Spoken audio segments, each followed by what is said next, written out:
Can you?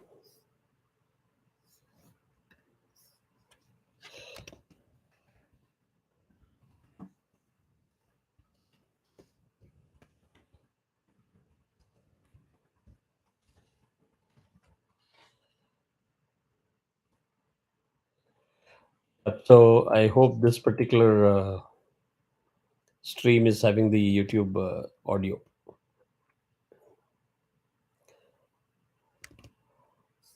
So where I was is the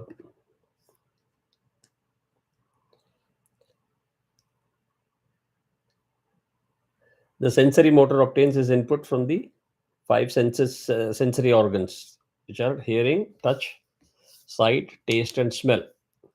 Now, each of these senses may be taken to be governed by a separate agent.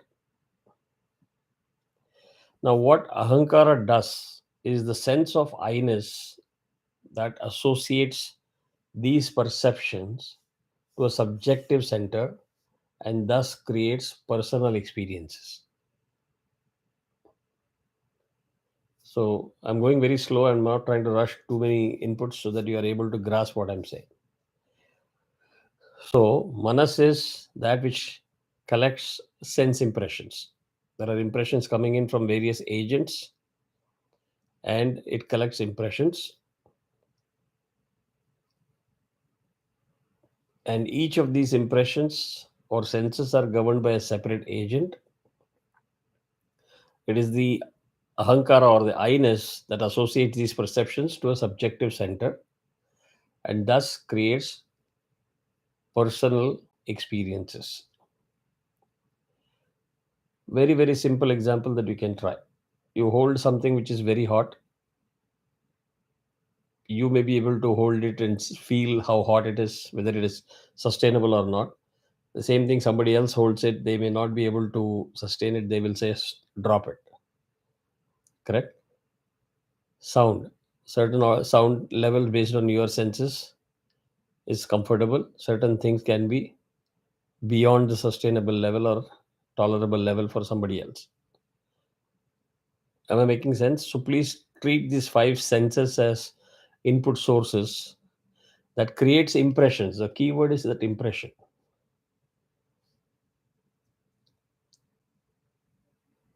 So you and I may be seeing and hearing and feeling the same thing or touching the same thing, but your experience could be different from mine. That's why it's always my experiences.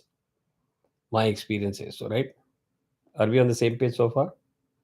So it is that ahankara or the I-ness that associates these perceptions to a subjective center. Once the sensory impressions have been related to the ahankara, their evaluation and the resulting decisions are arrived by the buddhi, the intellect. So that is like a CPU, correct? So once these impressions are associated with the ahankara, whether they are good for you, bad for you, whether you can tolerate, not tolerate, whether you can enjoy, not enjoy, all of these things, the resulting decisions are arrived by buddhi, the intellect. So these three, manas, ahankara, and buddhi, are called the internal instruments, antahkarana of the mind. Let me just see whether she's able to hear me on YouTube.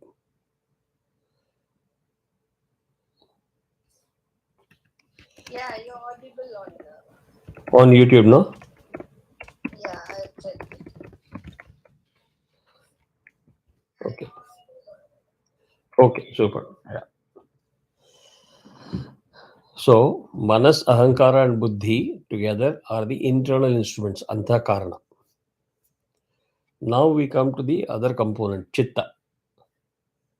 You consider chitta as the memory bank of the mind.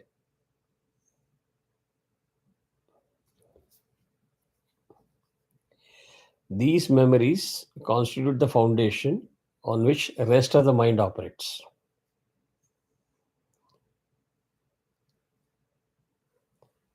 But Chitta is not a very passive depository. It's not like a passive database.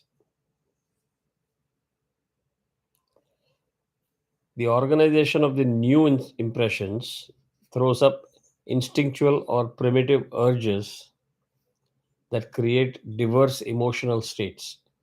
So, point here is, when we say chitta is a memory bank, it is not something where you say I see, I sense, I feel, I touch, I smell, and all those impressions are associated through the ahankara, and it is stored as impressions in the memory bank in a passive state. It's not like you're inanimate. These impressions result in emotions. The emotions could be expressed as joy, depression, anger, whatever it is. So chitta, though it's called as a memory bank, is not considered as a very passive storage of impressions. They create diverse emotional states.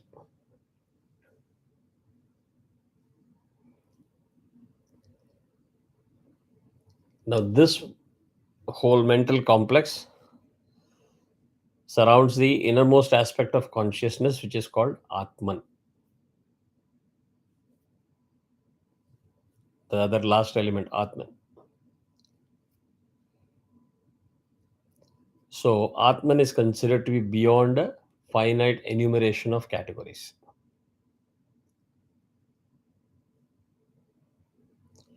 So, let's understand the hierarchical levels again. The state of the mind is mediated by the pranic energy. Correct? This energy, in its highest level, is concentrated at certain parts in the body. That is where the chakra comes into play. This energy at the highest level is concentrated at certain points in the body. Now, these things, the diagram that you see, they are all elaborated in the tantras. You don't see that description in that vivid details in Vedas. Okay. So, the tantras describe these energy centers as Shat chakra. Shat means six. So there are six chakras in the body, and the seventh one is above the body. So don't get confused. Seven chakras, but he's saying Shat chakras. So if you go back to the diagram,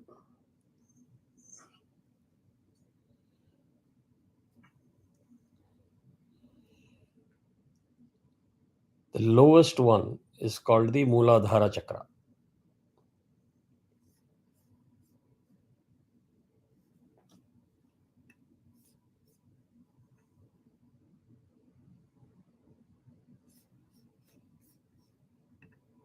Right?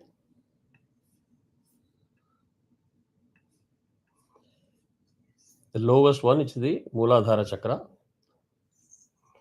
The next higher one, which is in your private parts, is the Swadhisthana chakra.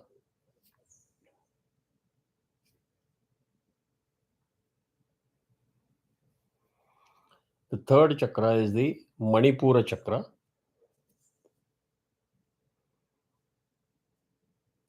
That is at the solar plexus, which is also like close to the Nabhi. Then the one close to the heart area is called the Anahata chakra. The next one is at the throat level, which is called the Vishuddhi chakra. The sixth one is between the two eyebrows, which is called the Agnya chakra. The one that is above the head, if you see my hand, it is not touching the shiras, it is above. It's called the Sahasrara. So now look at the diagram.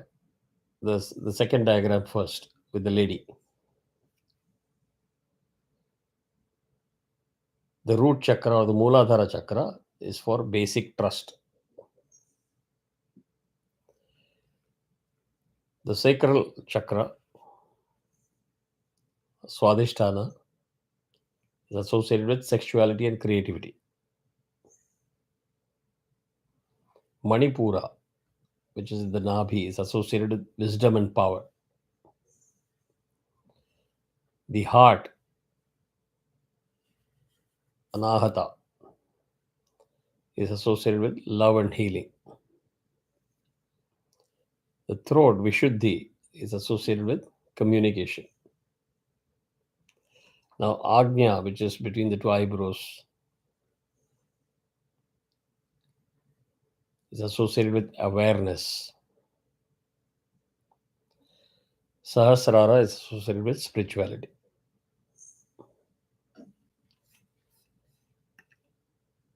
Any difficulty in understanding this? Somalji? No, Take your time. That's why I said I'm not going to rush this class. It's going to be very important because if you are able to associate this energy centers with all the indriyas that I'm going to talk about, and you're able to now see all what we talk about is not just the physical body alone or the layer beneath it.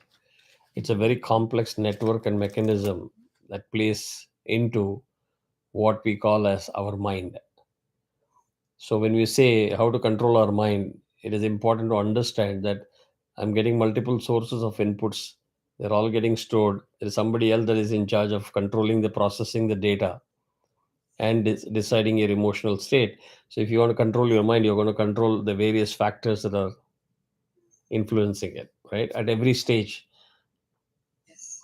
that is what it is. So when you say, why should I do mantra japa? Why should I do this? Why should I do that? It is because it's a cleaning tool for each and every aspect of what we're saying. So when we control and understand these aspects and we influence it in the right direction, we probably achieve our goal. So go to the next diagram of the seven chakras of the human body. If you read Hindi or Devanagari, it is also giving you the Bija Akshara for those particular chakras. For Mooladhara, it is Lam. Swadhisthana is Vam. Ram is Manipura. Yam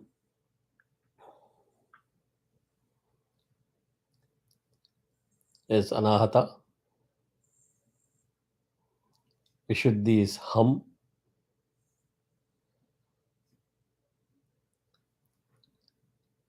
Agnya is Om.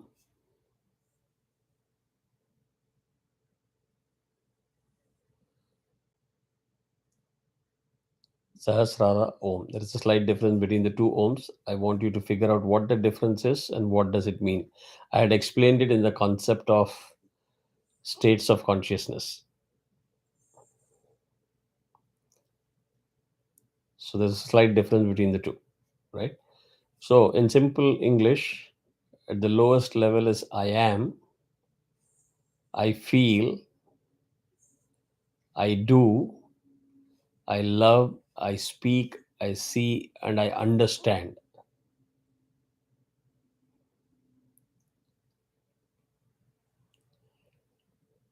So you see how many different dimensions are being given to a simple human function. So far, so good. Yes. Yeah. And so Padmaja will now be able to understand when we say Lam Prithivyatmane Gandham Kalpayami, Ham Akashatmane Pushpam Kalpayami, you will see those are the Bijaksharas that we use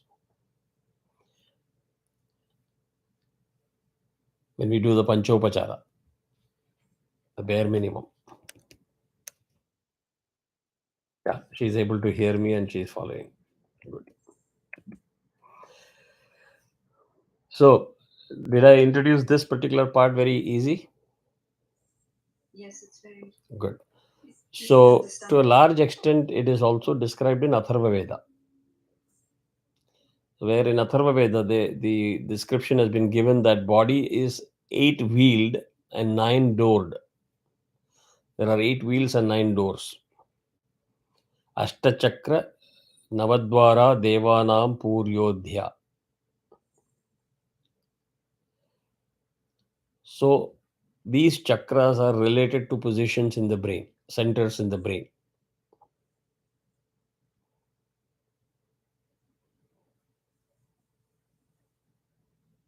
right?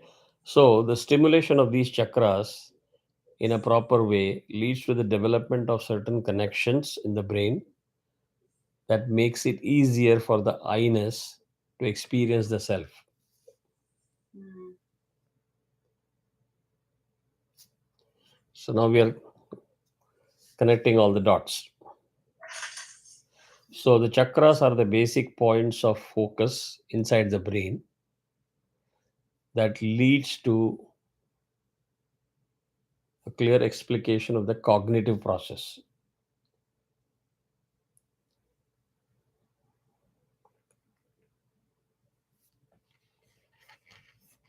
Fair enough?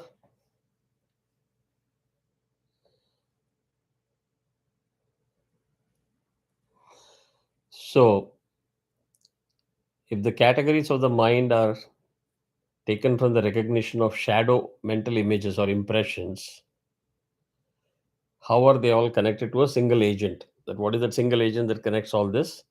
And how does that mind bootstrap these impressions into making you understand what is the reality?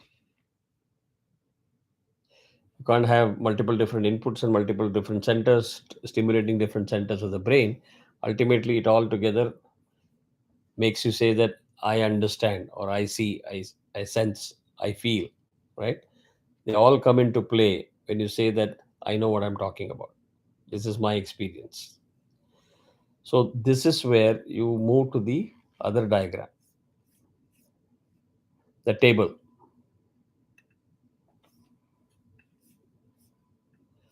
So, if you see there, from the lowest, if you see Akasha is ether, Vayu is wind, Vakni means fire, Jala is water, Prithvi is earth. So, those are the five elements, Panchabhuta.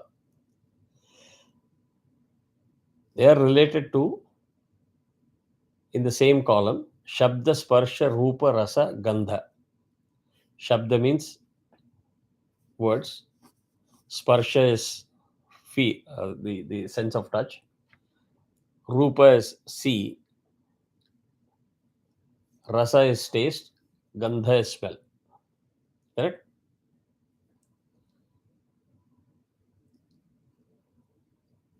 So, what are the karmendriyas? If you go skip one line and go to the next line. Vak, Pani, Pada, Payu, Upastha.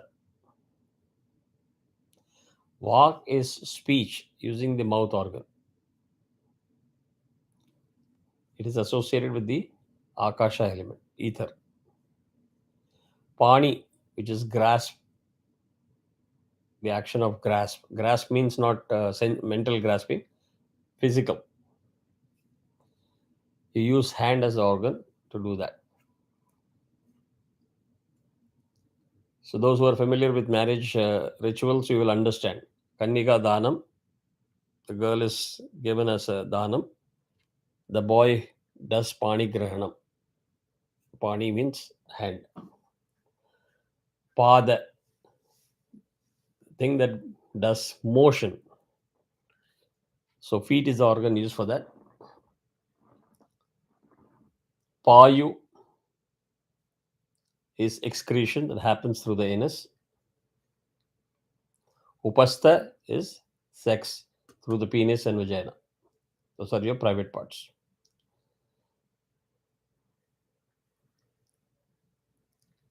So, what are the uses of these organs? The uses are vachana, speech, adana, hold, gamana, for walk, visarga, which is sometimes is also called as utsarga, defecation, ananda, which is pleasure, sexual pleasure or bliss.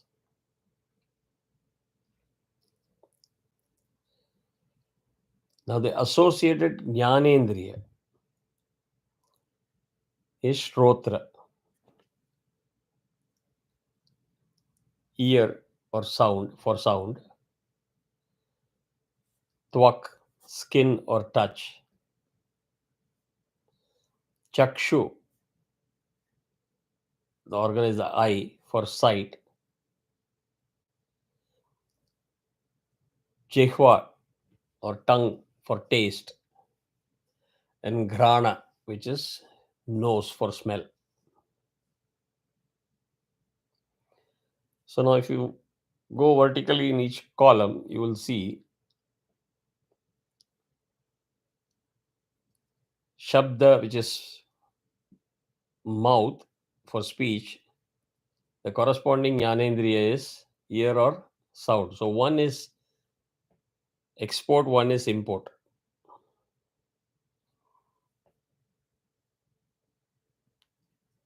Are you getting what I'm saying? You speak through the mouth, but you hear through the ear. You hold through the hand, but you feel the sense of touch through the skin. So sparsha.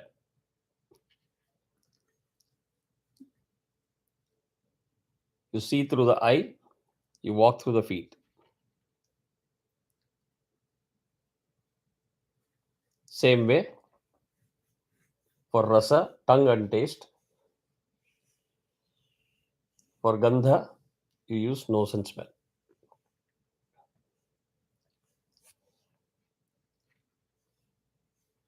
So this whole system of definition is called the Sankhya philosophy. Sonal, are you there or is the frozen? Okay, I thought your video was frozen. Last two. Sankhya. No, I mean this the tongue and taste and the like the. I can understand the feet and sight, but the tongue and I was just stuck there. Tongue and taste. That's okay, understandable.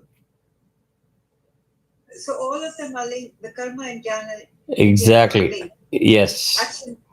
Yes, I'm coming to that. I will probably elaborate a little bit more. Let me finish this.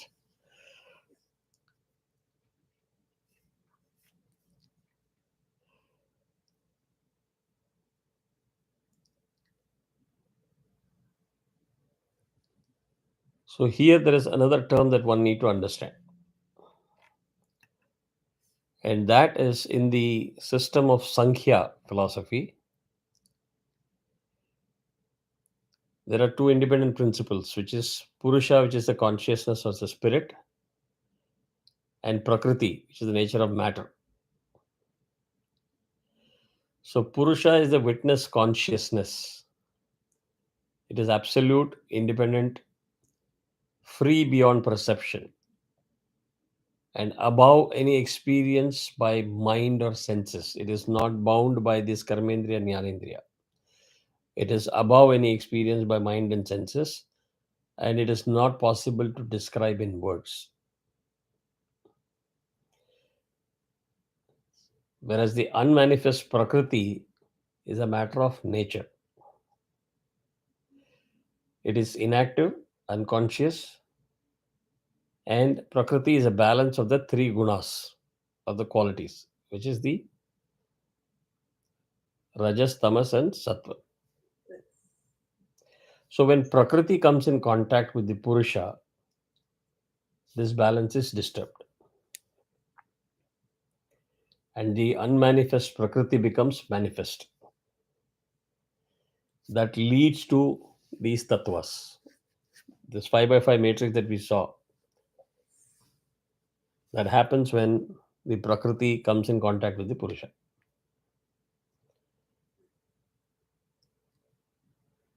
So these physical and the mental aspects together, in combination with chitta and intellect,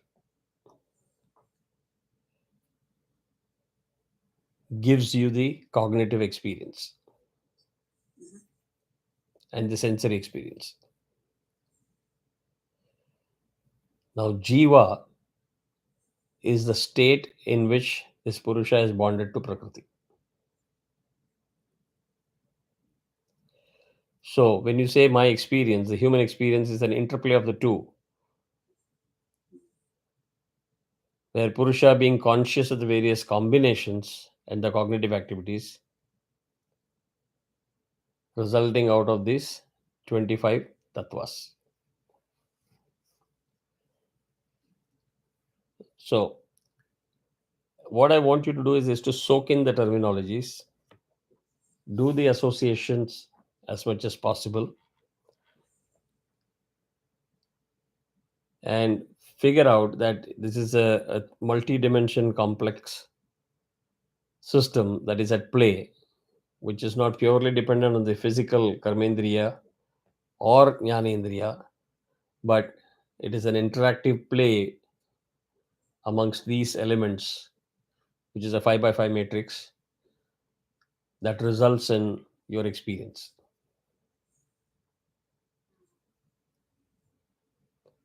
So far, any questions?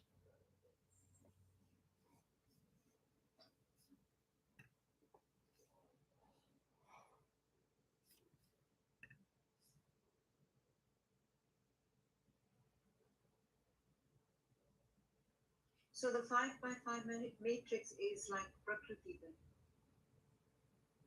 Yes. So where is Maya then in that? Sorry? Maya. Hold Maya outside the door. Right? So that's what I'm saying. Don't try to jump to a quick solution. You understand how complex it is. Just each aspect of the terms that we are very used to. Oh, sound. It just create a vibration and then the other person hears it sound. Versus such a complex definition. I am yet to see this in any kind of a system, whether it's being basic biology or medicine.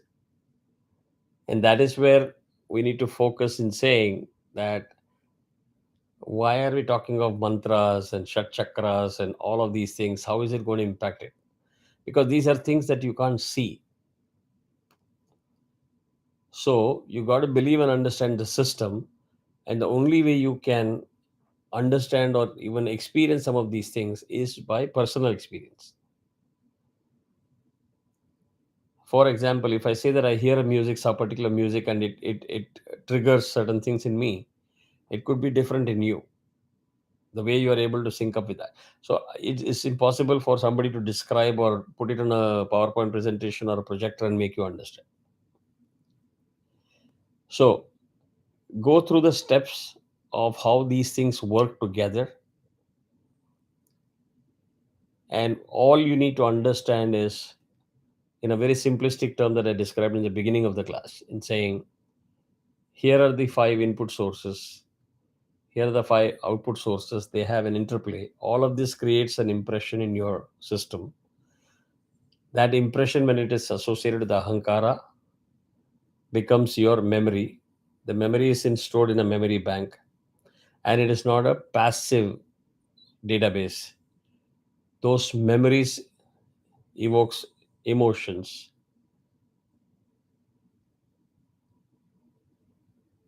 and that is done by the intellect making a judgment on those impressions. So when you see things, when you hear things, you're not going to just say I heard it, but it is there as a memory in my database. It works on your mind. That intellect thing is a continuous processor that works. It says, okay, new impressions, new data, I'm going to process it, and it will result in emotions.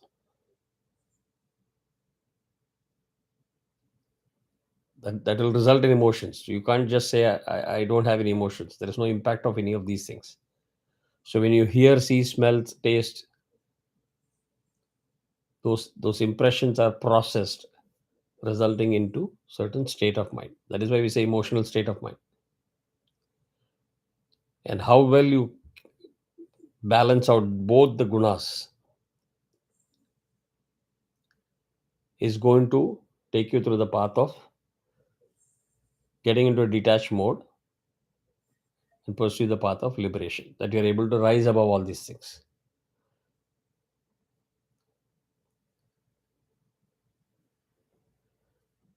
Make sense? So just take it slowly, understand so much. I'm trying to create a little bit more diagram that will explain some of these connections. So I'm going to add a little bit more into what I described just now, and I will leave that much of information with you One homework. If does anybody know why it is called Indriya?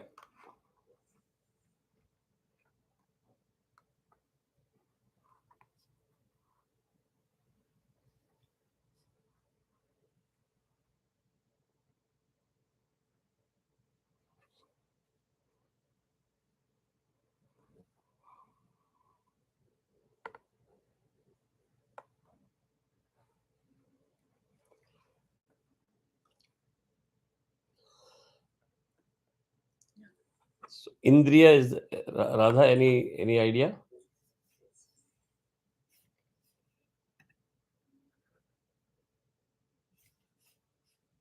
Padmaja is in a listening mode today, so I can't bother her. No, you can explain. Please. Yeah, you were saying something, Radha? No, I don't know the Okay. meaning of it. So Indriya is the instrument or source of Atma to perceive true and comprehensive knowledge. We said this impressions creates perceptions, correct? So when you say I know this tastes like this, I know this smells like this. So Indriya is the source of Atma to perceive true and comprehensive knowledge. It comes from the root word Indra, which means Atma or soul.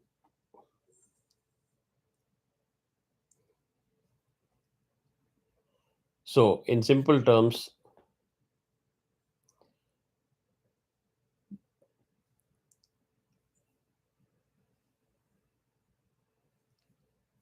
Indriya is said to be a sign of Atma, that through which Indra manifests or shows its presence, or seen or perceived by Indra, that through which Indra sees, created by Indra, that is Srishtam, Indra Jushtam, which is associated with Indra, or Indra Dattam, which is given by Indra. So, stepping back instead of going into that direction, the root word is Indra is Atma. That is what you need to keep in mind.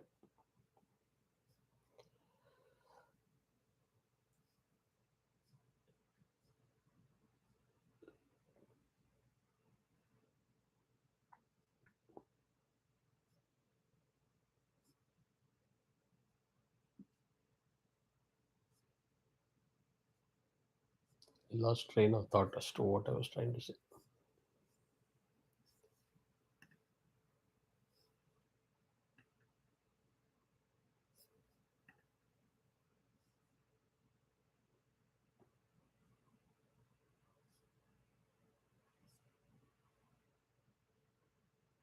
Completely lost my train of thought.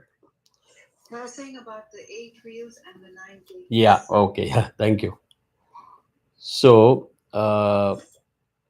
think of what are the eight wheels and the 10 doors.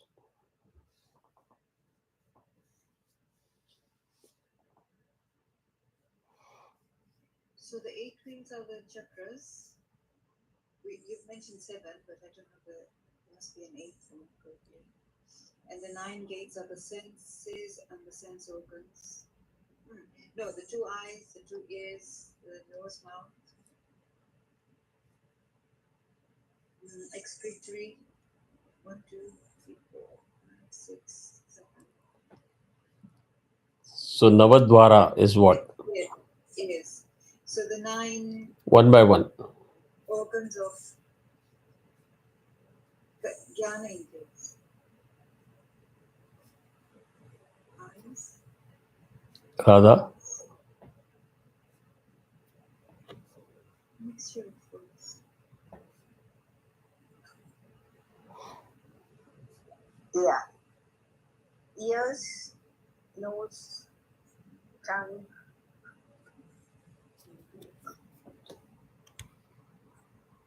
all the other. Yeah, you may tell. Yeah, please.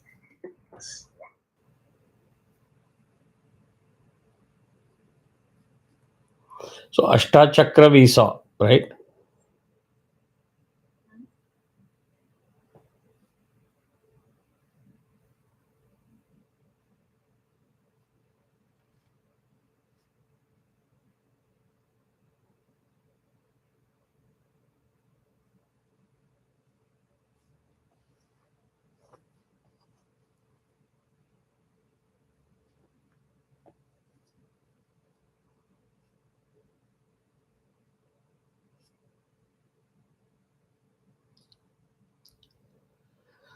So the Navadvara, what are the dwaras that you said?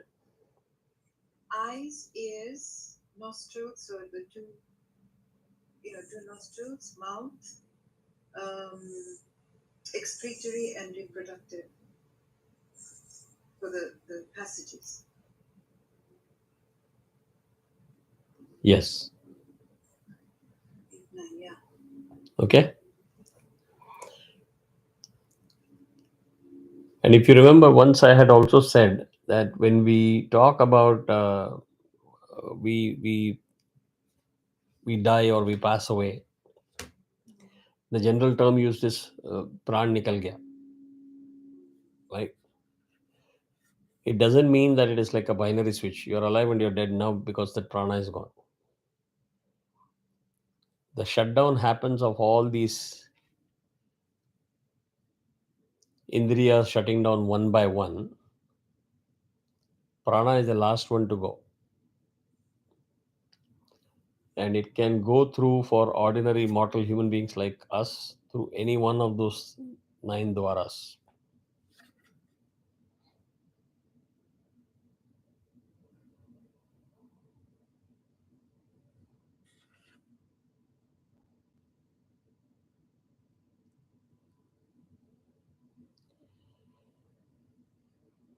That is because our energies are trapped into one of these lower level chakras.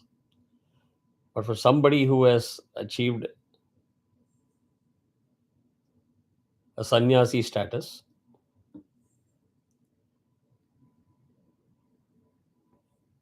it is expected that their prana goes through the kapala here because they have risen their energies all the way up to Sahasrara.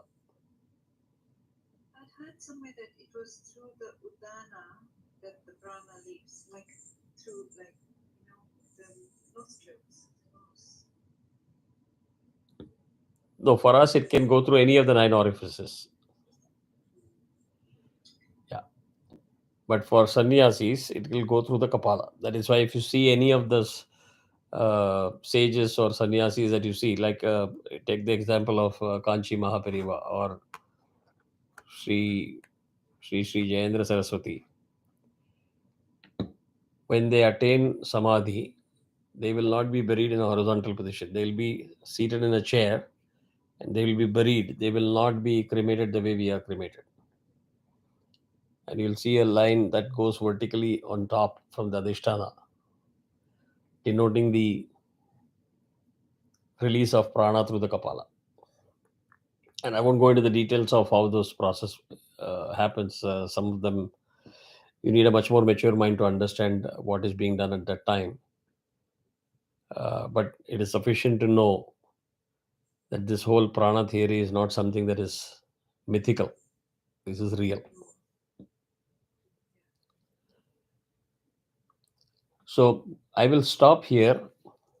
I will hope that you go through this data that I have provided today, come back with some questions,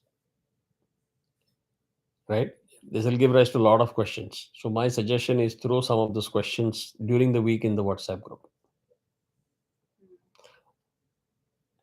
If you understand these elements, then it will be easy for you to understand the meanings of the other mantras in Mundaka Upanishad. And trust me, it is not just easy to remember the terminologies and you say that you know it. You need to process it a few times to be able to visualize this multidimensional aspect that I described today. And we will definitely come to Maya. We will not forget Maya for sure. So the chakra system is like linked with Sri Vidya, is it? That's the school that gets into the detail of that.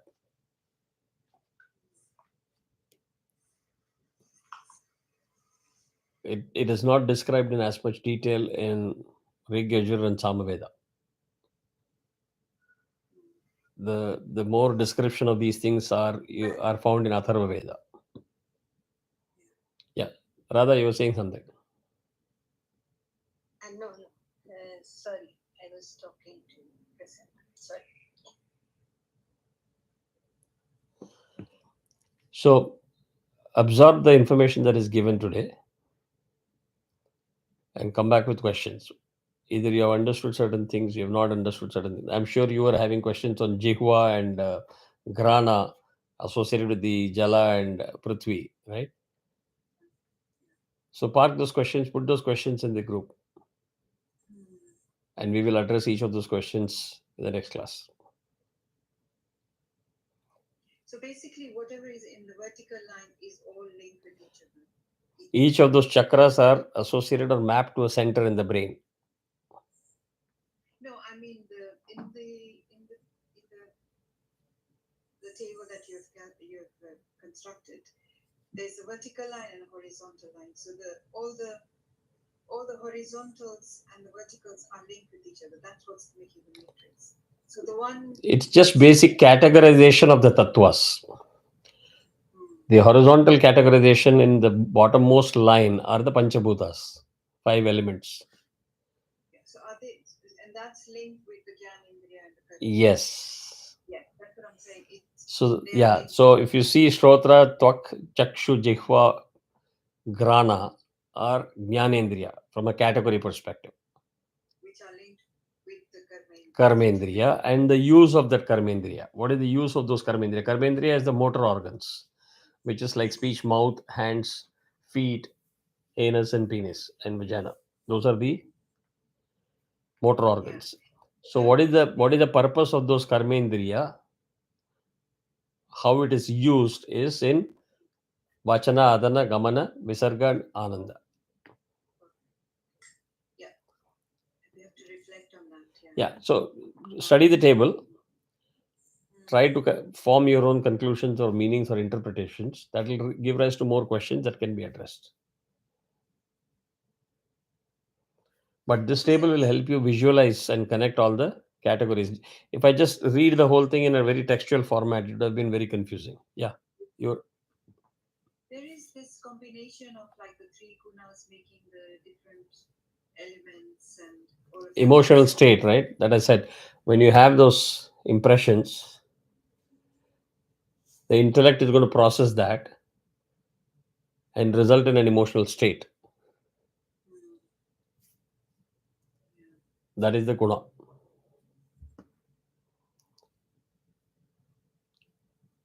I was wondering about the 5 elements are made from the different combinations of the 3 gunas. Mm-hmm. But then there's you said about Indriya and Indra is one of the gods of the earth element, or is that not true? No, that you don't go there. Indra is as a term. The root word Indra means Atma or soul. Yeah. And for everything, we have given a name of God. Right? Vayu, Varuna. Varuna is Jal, right? So that status of God is given for the purpose that I explained in a couple of classes prior. That it keeps you compliant instead of saying, no, now I'm going to have my own interpretation of this and my own change of rules. So if I tell you respect water, it's a scarce resource. Somebody will take it very seriously, monitor it very closely. Somebody else will say, hey, I don't care, I'm not affected. If somebody else is affected, it's not my problem. But if you put the name of God and say put the fear of God, then people will at least have to get into some kind of discipline. So some of the emotions that are created, they get honed into the chakras then, do they? Like unresolved emotions or... Yes. I see. Yes.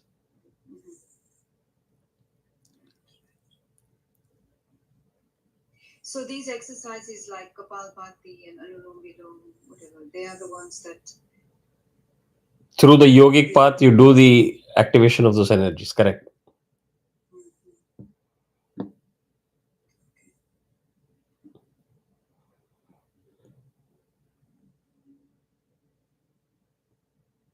Or through mantras as well, like chanting. That is our upasana that we do. Yes.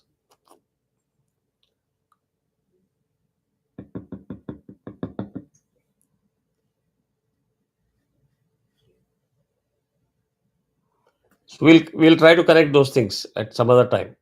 For now, the purpose of this is I don't want to go completely digress. Yeah. I want to bring it back to the ability for you to understand the meaning of the mantra in the Mundaka Upanishad and say, okay, I know what Mundaka Upanishad is trying to tell me. So if you don't understand the meanings of this in terms of sound, akshara, mind, consciousness, if they sound very abstract to you, then the meaning of the Upanishad will not be easy to comprehend. But at least now you are able to put a context to the terminologies, right? We went into sound a little bit detail. We found akshara. Now we are getting into how all these things connect. So I want you to keep it at a very simple level. Don't worry about Kapal Bhati and Baba Ramdev and all that stuff. That will handle it separately. You just understand the mechanism that is at play. When we are talking, when we are seeing, interacting, what are the mechanisms that are at play? So it's not just pure sound exchange. It's not purely about the video. It's not purely about touch. It is a whole set of complex things that come into play. And even when people say that is your perception is because the way the impressions are stored in your mind associated with your ego, ahankara, your perception or interpretation of that might be different than what I will be doing it. We both are looking at the same object. We are both listening to the same sound. Perceptions could be different. Yeah. I So guess I just that's want you what to it is. I just want you to understand at that level. Yeah. Yeah. And the connection of this to the Shat Chakra. That's all I wanted to very limited scope of trying to explain. How each can be triggered, activated, it can be a separate class. Baba Ramdev method or Shri Vidya Upasana, those will come to that separately. Otherwise, you will lose sight of what you're trying to understand. So instead of tiding over these things, saying that, yeah, I know, I've heard. No, now try to be able to connect all the dots to a level where you can explain to somebody else. That is when there is a true understanding. Otherwise, you'll still be tiding over it at a very macro level, right? So if somebody asks you what is mind, you must be able to really list out the five components. So how the data is received, how the data is passed on, how the data is processed, and what is the outcome of that processing of the data is what is important. Because if you understand this mechanism, then you will know, as we started in the beginning of this class, to say you can control or influence it through either the physical level or the abstract level. So if somebody says in one line, tell me, how to control my mind. No, you have this complex dynamics. You learn how to control each of these, balance each of these. The net result will be that you are able to control your mind. Got it? Yeah. Yes. So great. I think we'll stop with this. Padmaja, any question that you want to ask, or maybe she has quit because I don't see her. All right. So I'll end the YouTube here. Yeah, Radha, you wanted to ask something?